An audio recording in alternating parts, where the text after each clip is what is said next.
DeepSeek is 50 times cheaper and twice as fast, but it just beat ChatGPT-5 at something that should have been impossible. And that gap is about to get way weirder. Right now, there's this narrative floating around that speed and cost are winning. DeepSeek drops a model, everyone loses their minds about the price tag, and suddenly ChatGPT looks bloated. But here's what's actually happening under the hood, and why the real story is way more interesting than cheap AI wins. Let me break down what makes these two fundamentally different, and why picking a winner is like asking whether a sports car or a semi-truck is better. The answer completely depends on what you're actually trying to do. First, ChatGPT-5's reasoning mode. If you haven't played with it yet, it's genuinely unsettling. You ask it something genuinely hard, like a competition math problem, a weird coding edge case, or some abstract logic puzzle. And instead of spitting out an answer in 2 seconds, it goes quiet. It thinks. For real. Sometimes for a minute or more. And then it walks you through its work like a human would. It's not just generating the next word faster. It's actually spending compute time exploring different solution paths before committing to an answer. This is a completely different paradigm from how most AI works. Most models, including older versions of ChatGPT, are basically very sophisticated pattern-matching machines. They're trained on billions of examples. They get really good at predicting what comes next, and speed is baked in because the whole thing is optimized for one pass through the network. Fast, slick, confident, even when it's wrong. Reasoning mode breaks that mold. It's trading speed for depth. OpenAI literally built in time to think, and the results are creepy. On benchmark tests like AAME, that's the American Invitational Mathematics exam, genuinely hard math. ChatGPT-5's reasoning mode is solving problems at rates that would qualify for the actual competition. DeepSeek's best model can't touch that. But here's where DeepSeek's speed becomes relevant, and it's not where you'd expect. DeepSeek isn't trying to reason deeper. It's doing something else. It's optimized for throughput and cost efficiency at scale. Their latest model, R1, uses something called distillation.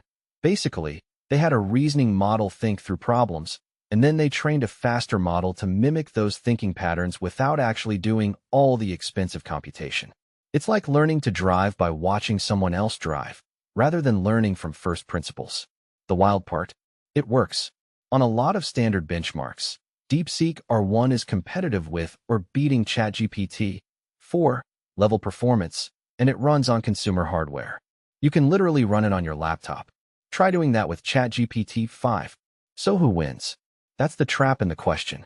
If you're a company running inference at scale, meaning thousands of API calls a day, millions of tokens flowing through servers, DeepSeek is a no-brainer economically. You get 80% of the performance for 2% of the cost.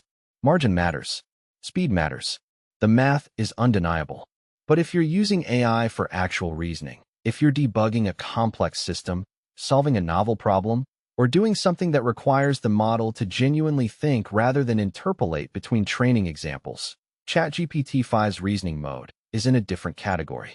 It's slower, it's more expensive, but it's actually trying to solve the problem, not just pattern match its way to a plausible answer.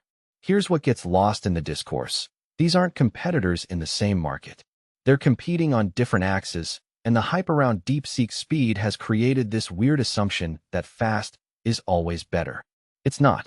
Speed is only better if you don't need the depth. Think about it this way.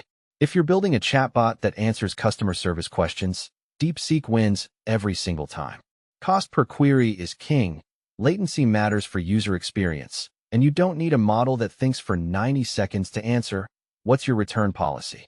But if you're a researcher, a software engineer debugging a production incident, or someone genuinely trying to understand something complex, ChatGPT-5's reasoning mode is solving a different problem. It's not faster, and it doesn't need to be. It's solving harder problems. The other thing happening here is that this is the beginning of a split in the market. We're not moving toward one AI model that does everything. We're moving toward specialization. You'll use DeepSeek or something like it for your commodity inference, the stuff that's well-defined, high volume, low margin. And you'll use reasoning models for the hard stuff. Maybe you'll use both in the same product at different layers. This is actually healthy. Competition on speed and cost is good. It forces efficiency, but it doesn't invalidate the value of reasoning. They're solving for different constraints. What's genuinely interesting is what happens next. DeepSeek's distillation approach is clever, but it's built on top of reasoning models that already exist. The real question is, can they build a reasoning model that's both cheap and deep? Or does that trade-off exist at a fundamental level? If reasoning requires time and compute, and DeepSeek's whole advantage is doing less compute, then there's a hard limit to how much they can close that gap. But if reasoning is just a training technique that can be compressed and distilled, then yeah, they could eventually match ChatGPT-5's reasoning capability at a fraction of the cost. We don't know yet. And that's what makes this actually worth paying attention to. So here's the real takeaway. Stop thinking about this as speed versus reasoning or cost versus capability. Think about it as different tools for different jobs. The person telling you DeepSeek has one is probably selling you something, or they're just excited about the cost savings and haven't thought about what they actually need. What you need to know is, what are you actually trying to do? If you need speed and scale, DeepSeek is incredible. If you need genuine reasoning on hard problems, ChatGPT-5 is in a different league. And if you want to stay ahead of the hype cycle and actually understand what these models are good for, that's why you should subscribe. I break down these trade-offs every few days because the narrative around AI changes faster than the actual technology, and you don't want to be making decisions based on whatever's trending on Twitter.